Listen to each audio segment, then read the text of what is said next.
What is up, guys? My name is Trilliant here, bringing you another first look for MMOHuts.com. This time we'll be taking a look at a game called Villagers and Heroes Reborn, a free-to-play fantasy MMORPG published by Mad Otter Games. As usual, we'll spend a few minutes showing you the game and some of its features. So let's not waste any more time. Villagers and Heroes Reborn is actually a huge improvement over the original version, bringing new things to the game like improved graphics, frame rate, UI, and much more. The game itself is essentially a skill-based sandbox MMORPG, with heavy emphasis on crafting. It actually reminds me a lot of RuneScape, with the colorful world, deep lore, and even character progression. Assist me. Jumping on into it here, the character creator wasn't really anything special, at least as far as like how you can customize your character's appearance goes. You know, you get your pretty standard affair here, your height, your skin color, and you can also choose a personality for your character, kind of like how you could get a personality for your characters in DC Universe or something, but I mean, I don't think they have too much of an effect on your character as far as anything like that goes. You also get an origin, so you can create your own little origin story. I'll go with Greenhaven, because it's green. And you can do your head. You get a head shape. You don't really get to customize the way the head looks, but you can choose some presets here that sometimes look okay, but these are just really kind of strange looking. I think I'm going to go with the default one here, and you get different face styles as well. But all of it's kind of preset stuff. The character creation does have some depth to it, but it's more along the lines of your hero himself. And I'll show you that in a minute. I'm going to go with this afro thing here, just for the sake of showing you the character creator. I sense a true hero in our there's a guy talking in the background. He'll tell you all about, you know, what's going on, probably. You get 4 classes to choose from: Warrior, Wizard, Hunter, and Priest. And when you choose a class, you should be able to, I think it's the next page. Ah, there it is. You get 2 specializations for each class. So you get Knight or Blade Master for the Warrior. The Wizard, you can get Fire Wizard or Ice Wizard. The Hunter, you get Bowmaster and Assassin. And you get little tooltips down there too that'll tell you all about what the subclasses do. And Priests, Priests get Healer or Shadow Priest, which Shadow Priests are, I think they're supposed to be kind of like necromancers, judging by the description. Alpha Curses, Shadow Priests can bring the stalwart to their knees. They come from striking pulls, shadow bolts. Maybe they're just like dark magic. Who knows? And you can choose some talents for that class. Dark Cross. They all differ depending on your what class you've actually chosen. But your villager selection here is pretty neat, because you can choose 3 crafting skills to specialize in. And I'm going to go with mining and smithing and fishing, because I like fishing.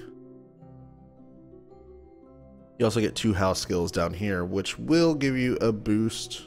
Well, they say house skills, but these are still like you do these at the house, like gardening and ranching, but they're not actually like house skills, so to speak. I don't know. I don't know what I'm trying to say anymore. House. And then you can choose your house. I think this is house style. The voyage to the island of the elders can but or maybe they're just perks. I think this is just house perks. Myself, having never done it.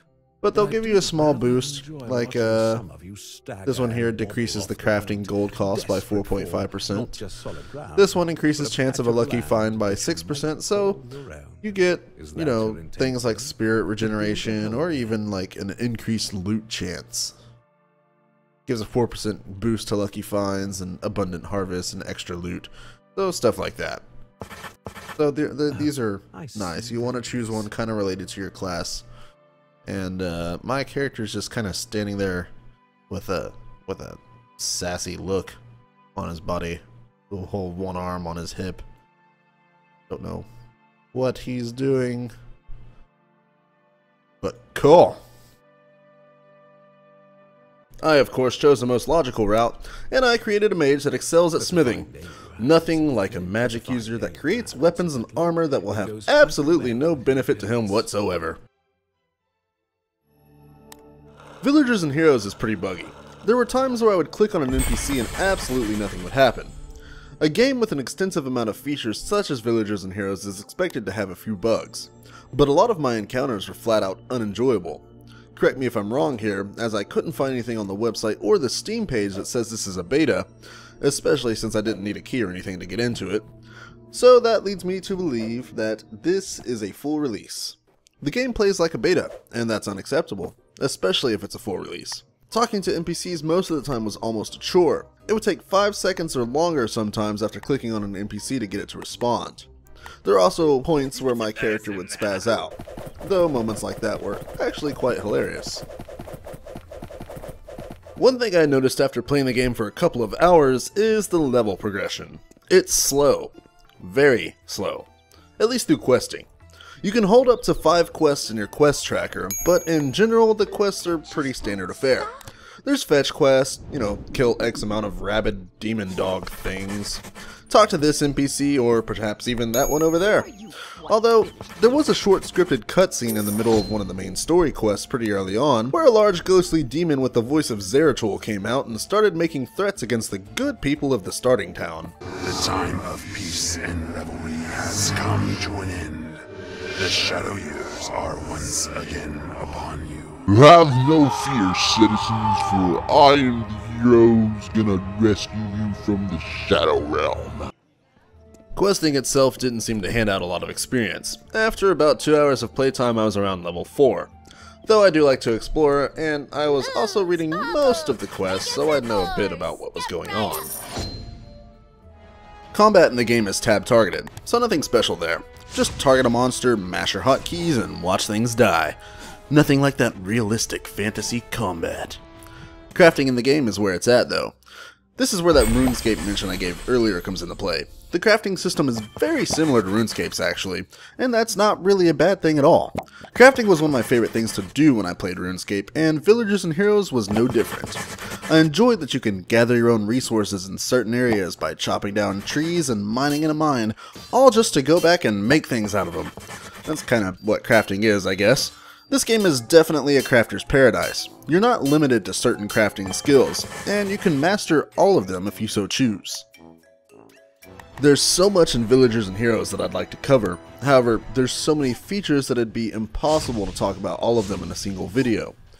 The game has a lot of faults, like the bugs I mentioned. It also suffers from poor animations and outdated cartoonish graphics. To some, the graphics won't matter at all. But I'm going to go ahead and give it a mention anyways because I know there's a lot of people out there that won't even give this game a chance due to the way it looks. It just flat out doesn't appeal to them. I do recommend trying the game out anyways though. It's a lot better than you'll expect.